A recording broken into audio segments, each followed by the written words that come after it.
Olen arkkitehti enkä välitä kansan.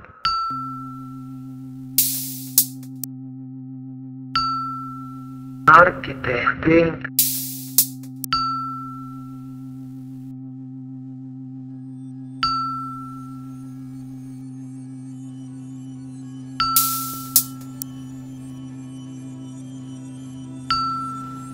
arkkitehti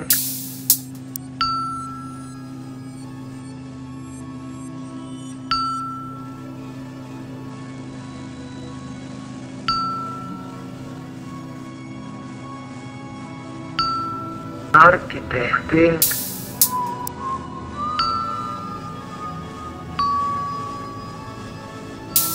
olen arkkitehti enkä välitä kansan.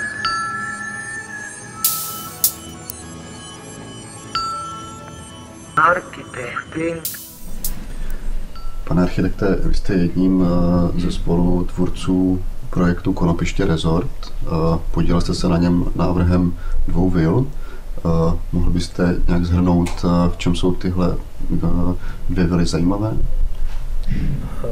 No, nevím, jestli jsou zajímavé, ale snažil jsem se jako formou toho objektu trošku přizpůsobit stavbě Jana Kaplického, který má tu svou vilu mezi těmi 2 mými. Tak jsem udělal tvar, který jsem už dlouho jako chtěl udělat, takový oblázek položený, zasunutý do svahu.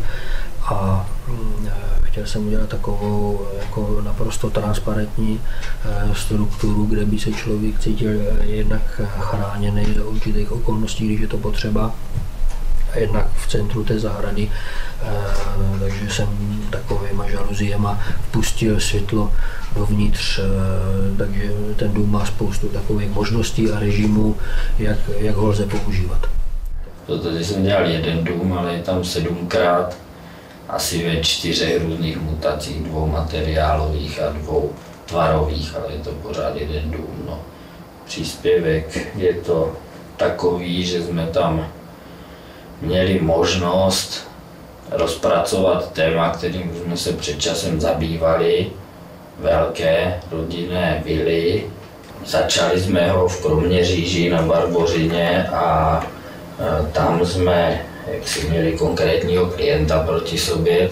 Tady to tak není, takže jsme ji mohli provést v takovém tom ideálním tvaru, ve kterém byla na začátku těch představ kroměřížských.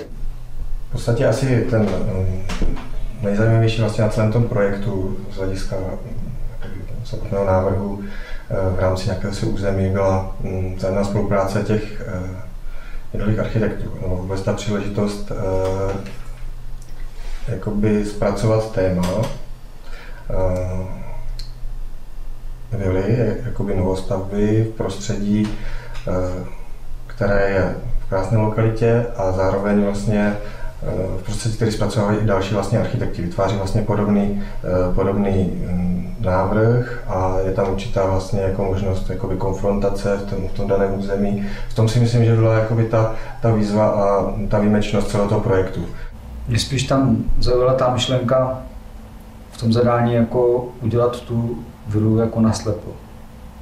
Bez klienta, bez nějakých vstupů, jestli to vůbec je možný nebo tak. Zkusit si takovou tu vilu jako bez učebnice. Takové školní zadání, no, žádný byla přesně tak.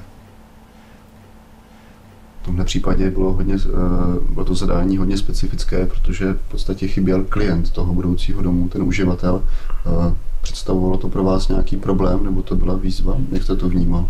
Problém je to vždycky, když se staví pro stavba bez klienta, ale není neřešitelný. To je jednoduché v tom, že před skončením stavby nebo před prodejem té nemovitosti je potřeba se s tím klientem domluvit a doladit detaily. V každém případě jsou to stavby výjimečné, ať už svou náplní, nejsou moc veliké, mají komorní měřítko, což si myslím, že je v tom místě v pořádku, ale jsou velmi sofistikované a technologicky jako propracované. Není to první taková moje zkušenost s takovýmto jako prodejem naslepo, ale rozhodně by mě bylo příjemnější, kdyby za mnou přišel klient a řekl si, co chce, protože toto je opravdu střelba. Jo, spoustu lidí do toho mluví, kteří tomu v podstatě ani nerozumí a nakonec ten klient bude úplně jiný. Já jsem tu absenci konkrétního klienta od začátku chápal za jako největší problém celé akce a nedovedl jsem si představit, že by ta akce mohla dopadnout zdárně, když nemá konkrétního klienta, když tak, řekněme, drahé stavby se mají vyvinout od stolu a pak se mají jako už hotové prodávat. Tomu jsem moc nevěřil. Paradoxně dneska tomu věřím trochu víc. Já myslím, že budu mluvit možná za oba, když řeknu, že jsme v podstatě k tomu domu přistupovali jakoby trošinku nezávisle, že to byl naopak jakoby klad, že ten investor tam od začátku nebyl, protože jsme měli v tomhle případě možnost přistupovat k tomu domu jako ke skulptuře třeba nebo k obrazu. Prostě udělat si ten dům už od začátku, ten koncept si udělat jakoby po svém a v podstatě tu linii toho domu i v ní jako pokračovat, tak jak sochař přistupuje třeba k soše nebo malíř k obrazu.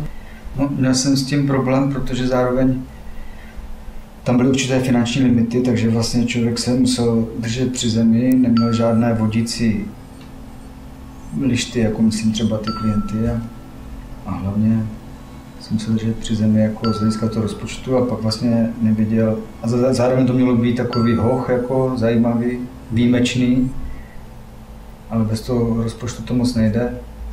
Možná jen bez toho investora, který prostě tomu dává ty křídla. No. Ten investor je asi nezastupitelný. A dokázal byste si představit, že byste v tom vašem domě žil po zbytek života? Já bych si nedělal ten dům tak luxusní. Ale asi bych si udělal menší. Dovedu si představit vlastně v každé realizaci, co jsme dělali, jako z těch rodinných domů, že by se dalo žít, protože vždycky to člověk dělá tak, že jako aby jemu se to líbilo taky. Že? Asi ano. Asi bychom hodný patro pronajali a žili z toho pronájmu. Myslíte si, že ten projekt může mít takovou ambici, že se vyrovná třeba tím slavným meziválečným koloniím typu Baba nebo v Brně Nový dům? Tady ty kolonie jsou trochu něco jiného, to je v centru města, toto je vsazené do srdce přírody a ten náš přístup, nebo alespoň můj byl jako jiný. Myslím si, že by to mohlo být taková čtvrť, do které by se jezdili třeba lidi dívat, jako, jak je to tam pěkný, že by se procházeli mezi těma domama a samo osobně to byl zážitek, jako jsou takový, jako v podstatě je zážitek projít se třeba v Brně po Černých polích nebo po Jiráskové čtvrti. No, podle mě to není úplně ten případ, jako, protože spíš známe případy, třeba jsou ty případy v tom zahraničí, teďka nevím, v tom New Yorku, nebo je taková hvězdná lokalita, kde tam jsou opravdu ty top stars, co všichni známe z magazínu. Je to území, které je samozřejmě odlišné vůči těm dvou historickým vlastně projektům, tím, že je v blízkosti chráněné oblasti, v blízkosti vlastně konopiště a tak dále, takže tam si myslím je ta odlišnost, která zasazuje tenhle ten projekt do trošku jiné situace, než jsou vlastně tyhle projekty vyloženě městské, protože to byly vlastně jako městské lokality, které vznikaly v rámci urbanismu města. A v tom je naopak, bych řekl, třeba i bonus, jakoby té... To je moje další otázka, protože většinou tady ty akce vznikaly jako součástí Bělové čtvrtí nebo samostatně Bělové čtvrti a najednou nestojíme v situaci, kdy vlastně zastavujeme volnou přírodu, vstupujeme do krajiny, kdy najednou ta architektura je součástí krajiny, není součástí města. Určitě by mě zajímalo, jaký na to máte názor, jestli takhle by se mělo v krajině jakoby mocně stavět, zastavovat ji, jestli v ní vůbec stavět. V tomhle případě vlastně nejde o ojedinělé stavění v přírodě, takže spíše jde o to, že se vlastně jakýmsi způsobem rozšiřuje ta obec nebo dostavuje ta obec. Když stavíte v takovéto přírodě, jak je tam to umístěné, to naše staveniště, tak je to v každém případě jako brutální zásah do krajiny. To je jako bez diskuze. Každá stavba v otevřené krajině je drastická a tu krajinu poškodí už tou stavební činností, ale je na architektovi, aby tu jizvu zacelil a aby ji třeba i nějakým způsobem pozvedl, jak to známe třeba ze staveb Frank Lloyd Wrighta, který jako vypadají, jak kdyby z toho místa vyrostly. Tak já jsem se o toto něco podobného snažil, protože jako v krajině samozřejmě stavím, ale někdy z toho nemám dobrý svědomí. Ani tak si moc nemyslím, jestli to je vhodné nebo respektive nevhodné, což je módní si myslet, že je to nevhodné, ale já si myslím, že je to nutné takto zastavovat krajinu a že prostě všechny ostatní jako takzvaně lepší varianty jsou v praxi velmi obtížně uskutečnitelné a obtížně naplnitelné a přinášejí neskonale víc problémů možná než tady takováto výstavba nebo takováto podobná, ale skromnější výstavba individuálních domů. Nevím přesně jak ta baba, ale tady ten nový dům, že jo, v Brně, tak to taky končilo v polích tenkrát. Tam už vlastně nic nebylo, že? Takže to město se rozrůstá a v blízkosti centra nejsou ani lokality vhodné pro tento typ zástavby, takže to nutně vyhání ty developery do polí, no, když to tak řeknu. Po období socialismu zůstal strašný deficit ve společnosti deficit prostoru pro jedince, pro individualitu. Jednoznačně, všude, na každém kroku prostě. To pamatuju, všechno bylo kolektivní. Když se stavěly řadový domy, tak se stavěly v nějaký akci, všichni tam museli jak debilové chodit pomáhat, prostě své pomoci se stavěly bytové domy, prostě izolované rodinné domky se dědily spíš na vesnici a dobře, tak vyrostlo pár vilových čtvrtí, poměrně málo. Všichni ti lidé jsou tam ve stejné situaci a dost často to bývají vrstevníci nebo lidé se společným zájmem. Já jsem teďka navštívil nějaké známé, kteří si zrovna sklaudovali dvojdům v nějakým takovým satelitku tady u Brna a oni si nemohli vynachválit sousedské vztahy. Prostě to, že jsou tam všichni noví, všichni jsou na tom stejně, v podstatě si nemají příliš co závidět, tak to vytváří docela dobrý vztahy v té čtvrti. Neshledávám nic amorálního na výstavbě individuálního rodinného bydlení, ale to samozřejmě neznamená, že se má jaksi bezmyšlenkovitě, že se mají zabírat pole a krajina a tak. A kdybyste zhodnotil celý ten projekt i práci vašich kolegů, myslíte si, že se podařilo zakomponovat ten obytný soubor do té krajiny citlivě? Jako urbanismus je tam jako docela citlivě proveden, je to rozčleněno i, řekl bych, jako podle vrstevnic. Myslím si, že ten začátek byl velmi dobrý, potom ty vizualizace samozřejmě vypadají perfektně. Teď jde o to, jestli ten výsledek bude takový jako na těch našich obrázcích. Já ho vnímám jako elegantní vilovou čtvrt, v podstatě řekněme meziválečného střihu, nebo spíš teda novější. Je to výjimečná realizace, protože nejsou jako doposavat v téhle vlastně době, v 20. století, podobným vlastně způsobem řešené u nás jako lokality. No. V tom si myslím, že určitě jakoby to má společný jakoby jmenovatel, řekněme, v tom finále toho vzniku celé té lokality jako celku. Je tam důležité, aby on vznikl jakoby celek. Jo. To si myslím, že jakoby bylo to důležité, ne aby se tam postavili prostě 2-3 vily, případně nějaká část jakoby z toho, ale to území je potřeba vnímat jakoby celistvé. Tak já myslím, že třeba tím, že ty parcely jsou tak velký, rozhodně větší, než bývá u těch kobercových zástav zvykem, takže vlastně jsou tam plánované docela velkorysé zahradní úpravy, Takže to prostě zaroste ty domy a myslím, že to má šanci. Konec konců svým způsobem to bude pro tu krajinu možná přínosnější než ten prašný scelený lán, že jo. Arkkitehtin.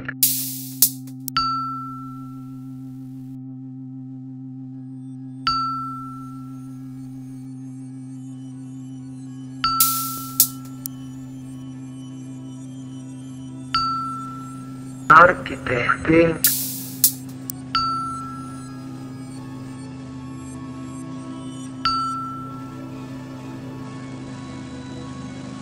Dalším tématem, který souvisí s tou atmosférou, s proměnou toho vnímání, toho prostoru, té architektury, je kontakt s přírodou, s tím okolím. Třeba v případě Konopiště je asi jeden ze zásadních motivů toho, proč by tam třeba ti lidi chtěli bydlet. Je pro vás tohle téma propojování přírody exteriéru a architektury interiéru důležité? Není pro mě důležité konkrétní propojení s tou konkrétní přírodou. Dokonce si myslím, že je to hrubá chyba, když se na to sází, protože příroda je nespolehlivá. Na to se nemůžeme spolehnout. Nemůžeme nakomponovat dům na výhled na nějaký strom, protože ten strom tam prostě za rok nebude. Prostě se mu stane nějaký neštěstí, spadne. Jo. Myslím si, že architektura musí počítat sama se sebou. Nemůže vsázet na to, že prostě někde je výhled na vzdálenou horu, na jezero. Ano, může si tím pomoct, jako je to přidaná hodnota, ale prostě jednoho dne ten výhled zmizí a ona musí fungovat dál a dobře. Čili je pro mě důležitý prostor, který plyne zevnitř ven, ale když chci tady ten tok nějak ukotvit, tak prostě tam ven musím něco postavit sám, něco nad čím mám kontrolu. To ostatní je přidaná hodnota, která je-li dáno, tak je, ale taky prostě se může něco stát a není. Ale i pak ta stavba musí zůstat platná. Nesmí ztratit prostě ze své podstaty třeba polovinu. Jako to platí totiž i o těch materiálech, to je stejný. Nemůže stavba vsadit na nějaký povrch, který prostě, na který se nejde spolehnout. A na to se dá v architektuře spolehnout? No jedině na prostor. Orientace a to, jakým způsobem vstupuje do domu vlastně sluníčko, je jako nejpodstatnější jako věc. Vlastně. Jako když ten návrh jako vzniká. Zase různě na těch jako návrzích, které jsme vlastně jako třeba dělali, tak je tam ten jakoby prvek jako vstupu toho světla do toho domu je různě pojímán. Respektive třeba jakoby koncept jakoby vily ve Roholní Hotě je dělaný tak, že vlastně jakoby ty štělbiny byly vlastně takovým jakoby odrazným materiálním reflektorem, který šel vlastně jako dovnitř do těch prostor. No. Kdy tam vznikaly vlastně velký jakoby porce prosklení, které se vlastně otvíraly. Na Konopišti jsou to zase prvky atrií, které vlastně nějakým způsobem zase odráží to světlo od těch stěn, dostávají se do té dispozice, pak jsou tam plochy jako prosklení, které to světlo pouští přímo. Jo, takže myslím si, že tam i tu variabilitu, jakoby, to, jakým způsobem vstupuje to světlo do těch vnitřních prostor, je důležitý tak jako vnímat. Já si myslím, že architektura je evoluční proces, který aspoň v mém případě chápu tak, že by měla být plastická. Plastická jako samozřejmě myslím funkčně, tak aby člověk, který si ji postaví a staví na 100 a víc let, tak aby případnýma změnama nedocházelo k nějakým degradacím toho původního řešení. To znamená stavby typu Müllerova vila jsou moje oblíbené téma při uvažování, jak takovou stavbu třeba dostavět. jak ji uspůsobit novodobým podmínkám. Nestavíme stavbu jako muzeum, i když to třeba někdo tak prezentuje, ale stavíme ji k tomu, aby skutečně se v ní dalo žít. Měl by v ní být tak plastický prostor, aby bylo možné měnit stavbu během života, během užívání. Já si myslím, že ty domy by neměly být flexibilní úplně, protože to je prostě nějaký názor na to bydlení.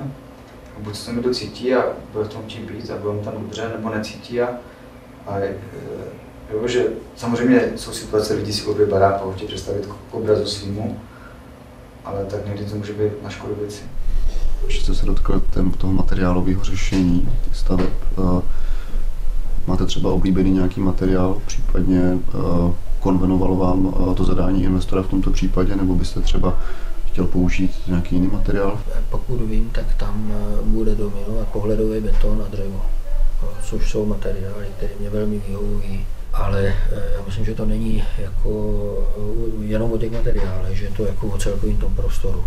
O tom, jak jsou ty stavby zasazeny do toho místa, že využívají do složitého pozemku. Jo, o jednotlivých přístupech. Jo. To si myslím, že je hlavní jako devíza toho místa.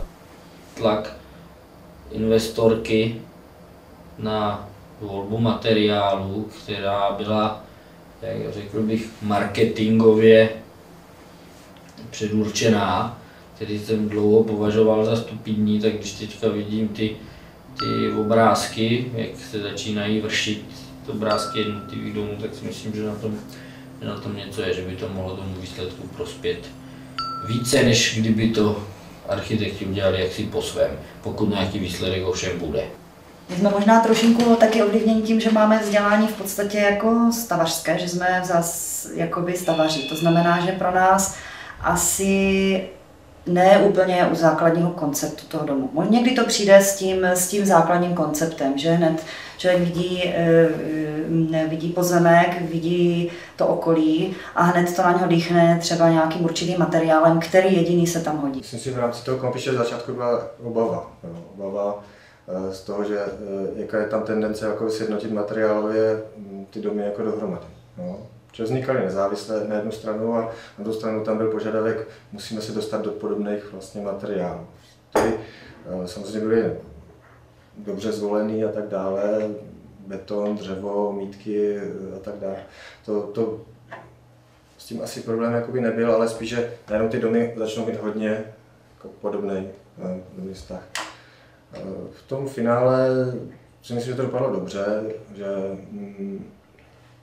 to zůstalo jakoby na zdravé míře, jakoby řekněme, to spojení. To navrhování asi spíš jakoby těch materiálů vzniká při, řekněme, se definuje v té první jakoby fázi toho návrhu, ale potom to zpracování nebo případně úplně konkrétní volba je, kdy je jasně definovaný ten koncept, jak ten vlastně bude prostorově, tak potom se už doplňuje, dotváří a hledá se tam jinak, jestli to potřebuje ten materiál nebo nepotřebuje a asi jako tak, no. No tak pro mě osobně to nemá žádnou váhu, protože ten materiál není důležitý, ne? To je potom dekor. Hlavně jsou ty prostory, jo, nějaký ty členy, ty průhledy, kam se dívám, co vidím, jak se cítím v tom prostoru.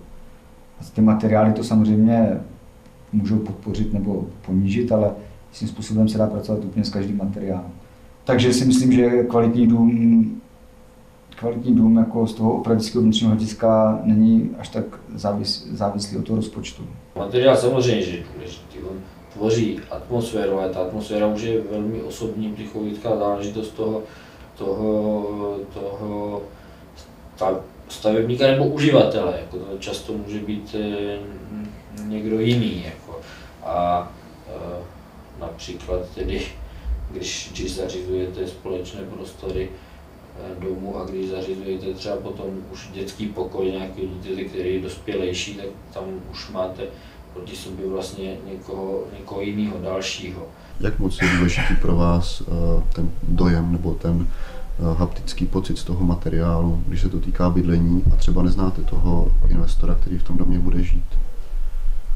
Záleží jako klient od klienta tady, protože beton působí tvrdě, já ho používám vevnitř i vně a jako velmi rád sám jako bych to i použil pro sebe, ale někdo z toho má obavu, použít beton vevnitř třeba, tak tady tyto stavby jsme připravili tak, aby vevnitř byly jako přívětivější a zvenku, aby to byl jakoby takový trezor s tou žaluzí, opatřený tou žaluzí, aby to nebyla taková jako nepřívětivá krabice. Jo? Ale já si myslím, že ta naše stavba je úplně oblá, že to bude v pořádku, tady tento jako přístup. Jo? Raději jsme zvolili takovou mírnější cestu, než abychom někomu něco vnucovali. Že bychom preferovali jakoby vyloženě surový beton, to asi ani ne, ale spíš jako konstrukční materiál a pro třeba to exteriérové použití jako rádi, pokud je to možné, protože ho asi v podstatě vnímáme na stejné úrovni jako kámen. Materiál hraje důležitou roli jako konstrukční materiál, jako materiál pro nosnou konstrukci. Materiál jako povrch, jako plášť považuji za krajně nespolehlivý a pokud možno se snažím, aby nehrál vůbec žádnou roli. Protože se na něj nedá spolehnout, protože nikdo vám nezaručí, že ten materiál bude použitelný prostě za 10-20 let. Nikdo vám nezaručí, že se mu nezmění technické parametry nebo že se okolí nezmění, doba, požadavky, takže vsadit na drahej, ať už lesklej nebo režnej materiál, anebo i levnej, to je úplně jedno, je prostě podle mě je chyba. Takže mi to hrozně oslovilo, takový ty domy, které budou sami růst, sami dýchat, jako jo, ale vlastně pokud si nebudou pěstovat na poli, tak to stejně tak nebude. Jako jo. A je to, takže mně přijde ten udržitelný rozvoj prostě v nějaký, aby to bylo pěkně promyšlený, že vlastně tou myšlenkou jako, a použití vhodných materiálů, nedrahých, ne high-techových, protože ten high-tech není samospasitelný, protože tam je strašně moc článků, které se můžou porouchat. Že? Máte nějaké téma, které byste v tom bydlení, řekněme, dlouhodobě sledoval nebo usiloval? Já nic takového nemám. Já jsem toho udělal příliš mnoho rozličného, než abych šel nějakou cestou nebo abych lpěl na nějakým tématu. Lpím úplně na něčem jiným. A sice na tom, aby se udržel koncept té stavby. A mám takovou blbou zkušenost teda minula, že když vymyslíte nějakou budovu pro klienta, a je na ní něco, co je opravdu unikátní a co tu stavbu vlastně ideově celou drží, tak většina těch lidí ukáže, že toto tam právě nechce. A to je prostě nejhorší, co může být. Já jsem ochoten jako udělat pro toho klienta cokoliv po všech stránkách, ale nesmí napadnout tu ideu. Když napadne, tak ta spolupráce ztrácí smysl. Tak na tom lpím, to je jediná věc. Vlastně když je naruší, tím pádem nepochopí, o co jde. A já bych řekla, že co pro nás je jakoby docela důležité, je vyhmátnout tu energii toho místa. A nějakým způsobem ji nevyčerpat, jakoby tu energii, jestli víte, co tím myslím, v podstatě ji nezazdít, jo? Ale naopak tu energii toho místa jakoby podpořit a v podstatě jí nechat být, tu energii nechat jí být a jakoby stát se součástí toho místa. A ono je jako těžký asi určit nějakou linii, kterou by člověk sledoval, protože to si myslím, že může člověk zodpovědně říct ve chvíli, kdy těch projektů má jako za sebou tolik, že tam se ta linie jakoby potom zjeví. No. Máte nějakou představu, ale oni ty zadání nebo ty témata přichází různý, tak jak prostě člověk jakoby tu práci jakoby získá, dostane. No. A i už stačí vlastně odlišnost jakoby těch jednotlivých funkcí, jakoby, které jako z toho vyplývají, z toho zadání, takže tam vždycky to téma se zpracovává asi podle jako daného místa a snaží se najít, řekněme, spíš ty, asi ta linie je spíš jako vnitřní prostorová, která je jakoby pro nás jakoby důležitá. Většinou ty lidi to chtějí takový trošku tak jak očekávatelný, nebo tak jak to trochu znají. A mě by spíš zajímaly takové ty věci, trošku ne avantgardní, ale prostě dělat to trošku jinak, zajímavější. Ale bohužel se většinou setkávám s nepochopením. Takže nakonec člověk pak je úplně vycukaný a nedělá to ani tak, ani tak. Jako. Jo, takže to je taková kompromisní cesta, to projektování v Čechách. Co mě baví a co se zaplať pánbůh často opakovalo, tak byly domy nebo opakují pořád, tak byly domy do nějak souvisle zastavěného území. To znamená proluky, rohy, doplnění nějaké struktury bytových domů nebo něco takového. To, co se často, tak je oproti běžným zvyklostem přesun tedy toho hlavního obytného prostoru z přízemí do patra a umístění těch spacích místností nebo těch místností pro ty jednotlivé členy ty domácnosti přesun dolů. Jednak je to energeticky vtipnější, bych řekl. Jednak ten hlavní obytný prostor má větší soukromí, když je to relativně husté zástavbě, nějaké souvislé zástavbě, tak vlastně v tom patře více světla, více tepla, větší soukromí a vlastně ten běžný život se může odehrávat ve více horizontech, vždycky se dá slézt dolů na tu zahradu, ale ještě se dá pohybovat někde nahoře, jako odkud je zase úplně jiný zorný úhel, jinak položený horizont. Myslíte si, že v tom souboru se vyskytují, řekněme, z hlediska stylu nebo tvarosloví hodně odlišné věci, nebo ten celek je podle vás harmonický? Vyskytují se tam hodně odlišné věci, ale myslím si, že je harmonický v tom slova smyslu, že jsou tam použity podobné materiály a ty stavby komunikují s tím prostředím. Tam jsou jako hodně odlišný pojetí jednotlivých těch staveb, jsou tam úplně racionální stavby, skelety, jsou tam jako docela hranatý stavby. Přesto si myslím, že tak jak to graduje na ten kopec tam tomu Kaplickému, že se to změkčuje a je to v pořádku, jako že by mohl vzniknout unikát, to je jasná věc.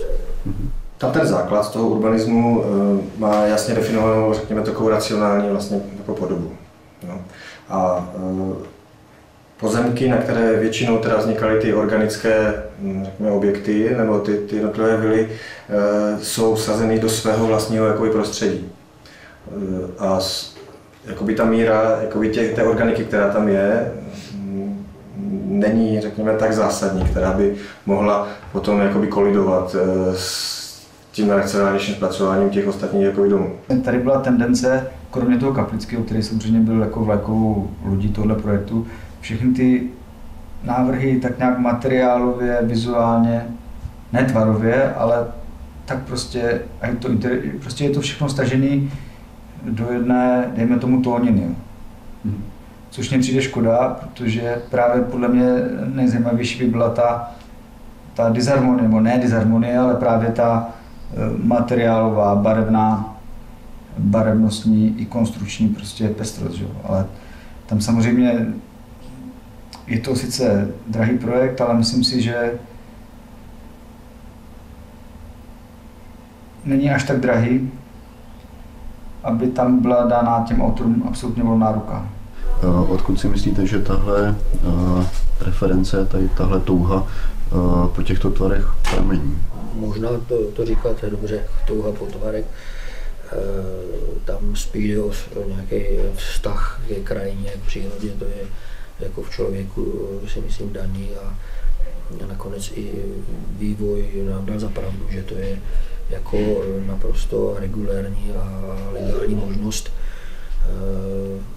Já jsem to dělal vlastně od jak živa, zdá se mi to naprosto přirozený a těžko to jako zdůvodňovat. To je daný jako prostředím, v jakým žijem, barokní architekturu, která je poslední, je tady zachovaná v obrovském měřítku, takže to jsou hlavní takové inspirační zdroje. My jsme z toho asi necítili žádné napětí, jakože bychom byli konfrontovaní třeba s organickou architekturou jakoby těch zaoblených tvarů, protože si nemyslíme, že by třeba byla v nějakém přímo třeba rozporu s naším pojetím architektury. Jako naše pojetí architektury, jak my ho vnímáme, je organické taky, ale třeba jinými formami je to definováno. Tyto styly přeceňujete, že ty stavby jsou si v podstatě velmi podobné, že úplně jedno, jestli jsou kulaté nebo hranaté.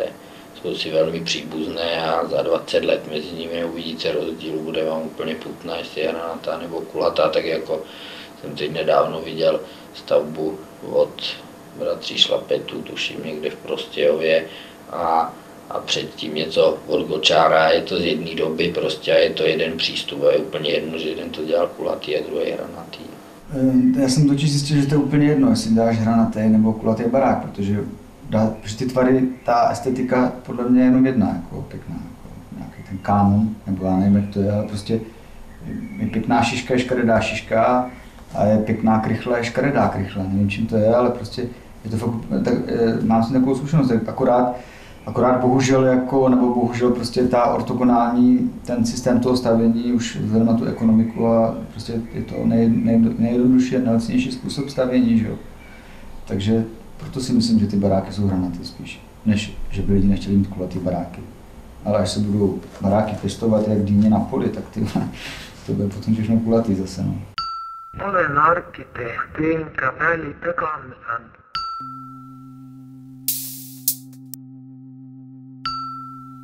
Arkkitehti enkä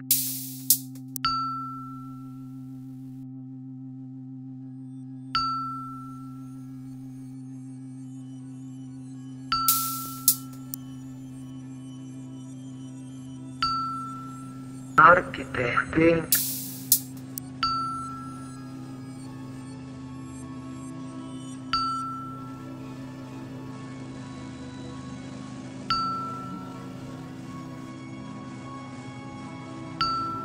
arkkitehti enkä